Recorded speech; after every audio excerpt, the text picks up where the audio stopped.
নমস্কাৰ আজি 6 ফেব্ৰুৱাৰী এই মুহূৰ্তত কেইবাটাও ব্ৰেকিং নিউজ আহি পৰিছে আমি আপোনালোকক সেইসমূহ আগবঢ়াইছো ৰাজ্যৰ জিলাই জিলাই জাৰি কৰা হ'ল 163 ধাৰা মাইক লাউডস্পিকাৰ বজাত সম্পূৰ্ণৰূপে নিষেধাজ্ঞা 5 জনতকৈ অধিক লোক সমবেত হোৱাটো নিষেধাজ্ঞা জাৰি কৰা হৈছে বঙাইগাঁও জিলাতো জিলা দণ্ডাধীশে জাৰি কৰিলে 163 ধাৰা HSLC আৰু HS পৰীক্ষা পৰিপ্ৰেক্ষিতত জাৰি কৰা হ'ল 163 ধাৰা নিশা 10 বজাৰ পৰা পুৱা 6 বজালৈ লাউডস্পিকাৰ বজাত সম্পূৰ্ণৰূপে নিষেধাজ্ঞা জাৰি কৰা হৈছে পৰীক্ষা কেন্দ্ৰৰ 100 মিটাৰ ব্যাসাৰ্ধত সমবেত হ'ব নোৱাৰিব 5 জনৰ অধিক লোক 10 ফেব্ৰুৱাৰীৰ পৰা 16 মাৰ্চলৈ HSLC আৰু HS পৰীক্ষা অনুষ্ঠিত হ'ব ইয়াৰ পাছৰ খবৰ যোৰহাটৰ পৰা নিৰ্বাচন খেলিব নেকি মুখ্যমন্ত্ৰী ডক্টৰ হিমন্ত বিশ্ব শৰ্মাই যোৰহাটতে এই ডাঙৰ ঘোষণা কৰিছে মুখ্যমন্ত্ৰীয়ে জালুকবাৰীৰ পৰিৱৰ্তে যোৰহাটত নিৰ্বাচন খেলিব বুলি হৈছিল চৰ্চা কিন্তু সাংবাদিকৰ প্ৰশ্নত এই কথা অস্বীকাৰ কৰিলে মুখ্যমন্ত্ৰীয়ে জালুকবাৰীত 25 বছৰৰ পৰা খেলি আছো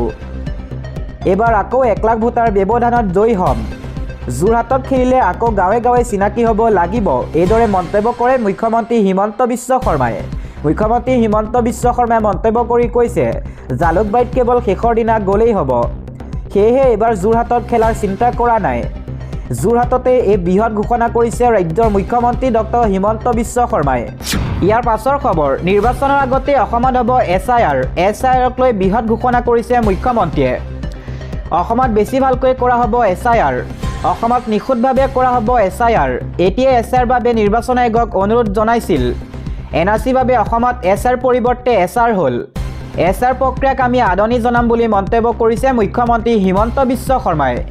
বাংলাদেশী নিজে যোৱাৰ ব্যৱস্থা কৰক অসমত মিয়া থাকিব নোৱাৰা পৰিৱেশৰ সৃষ্টি কৰিব লাগে বাংলাদেশীক মাটি নিদিব গাড়ী চলাবলৈ নিদিব বাংলাদেশীয়ে চলোৱা ৰিক্সাত নুঠিব ঠেলা নিদিব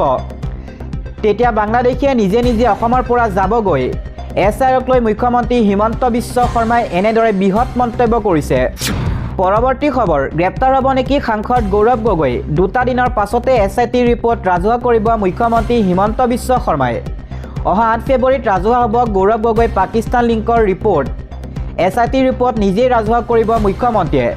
8 ফেব্ৰুৱাৰীত 10:30 বজাত সম্বোধন কৰিব সংবাদমেল SIT ৰিপৰ্ট দেখি আচৰিত হৈছে কেবিনেট মন্ত্ৰীসকল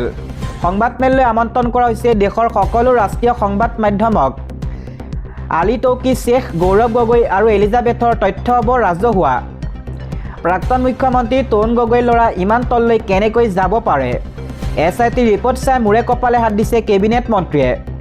দিবলৈছো আন এটা খবৰ অসমৰ মিয়াৰ সমৰ্থন ৱেচিৰ মিয়াক কষ্ট দিবলৈ কোৱা মুখ্যমন্ত্ৰীক উভতি ধৰিলে আছাদুদ্দিন ৱেচিয়ে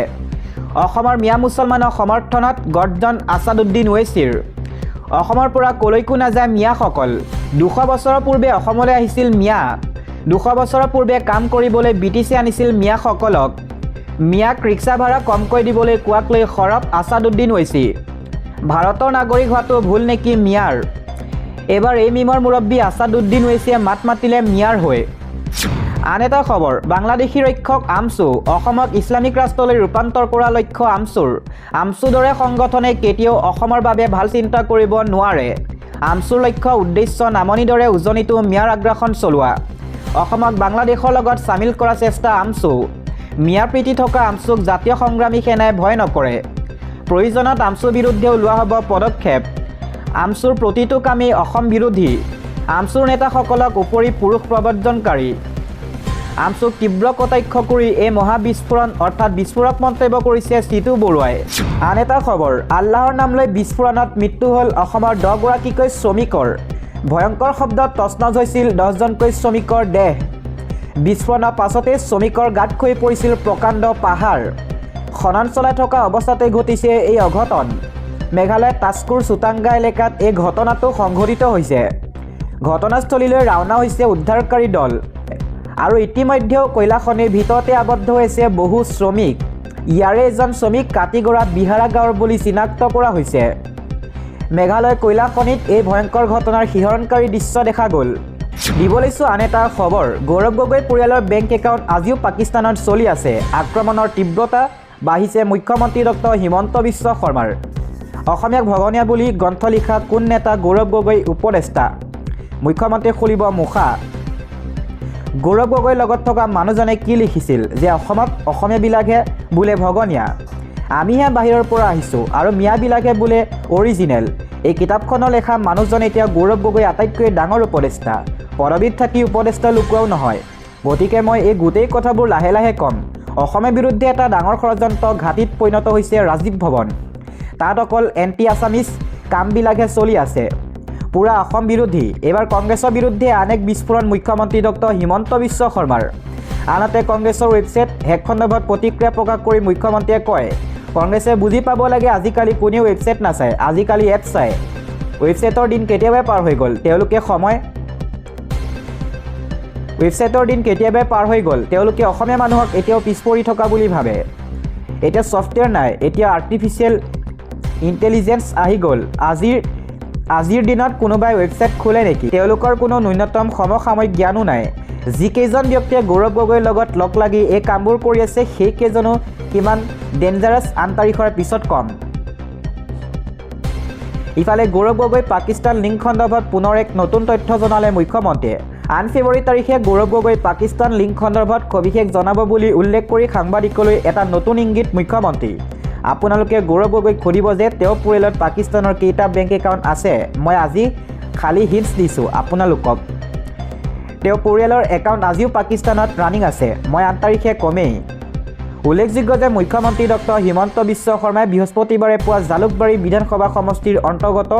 আজাৰা বিমানকোট মণ্ডলৰ অন্তৰ্গত বুথ নং 32ত বুথ বিজয় অভিযানৰ শুভাৰম্ভণি কৰে। এই বুথ বিজয় অভিযানৰ শুভাৰম্ভণি কৰি মুখ্যমন্ত্ৰীয়ে সংবাদ মাধ্যমক সম্বোধন কৰি এই মন্তব্য কৰে। মুখ্যমন্ত্ৰীয়ে বুথ বিজয় অভিযানৰ অংশ হিচাপে আজাৰা ওজাপৰা গাঁৱৰ কেইবাগৰাকীও চৰকাৰী হিতাধিকাৰী পৰিয়ালক গৃহ ভ্ৰমণ কৰি হিতাধিকাৰীসকলৰ সৈতে মত বিনিময় কৰে। মুখ্যমন্ত্ৰীৰ লগতে বিজেপিৰ নিৰ্বাচনী ব্যৱস্থাপনা কমিটিৰ সমন্বয়ক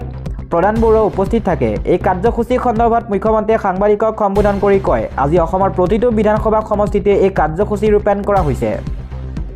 সমষ্টিৰ প্ৰতিটো পৰিয়ালত তেওঁলোকৰ অনুমতি সাপেক্ষে এটাকৈ বিজেপিৰ প্ৰতীক থকা ষ্টিকাৰ, বিজেপিৰ পতাকা আৰু এখন চৰকাৰ কাম কাজৰ তথ্য থকা পত্ৰিকা আগবঢ়োৱা হৈছে। তেওঁ লগতে কয়, যিহেতু নৱগঠিত এই জালুকবাৰী সমষ্টিৰ পৰা এইবাৰ নিৰ্বাচনত অৱতীৰ্ণ হোৱা মন মেলিছোঁ, গতিকে এই কাৰ্যসূচীৰ জৰিয়তে এক প্ৰকাৰ মোৰ নিৰ্বাচনী প্ৰচাৰ বুলি ক'ব পাৰি। ইপিনে মুখ্যমন্ত্ৰীয়ে অহা 14 ফেব্ৰুৱাৰীত অসম তথা গুৱাহাটী ভ্ৰমণলৈ আহিবলগীয়া প্ৰধানমন্ত্ৰী নৰেন্দ্ৰ মোদীৰ ভ্ৰমণসূচীৰ বিষয়ে উল্লেখ কৰে।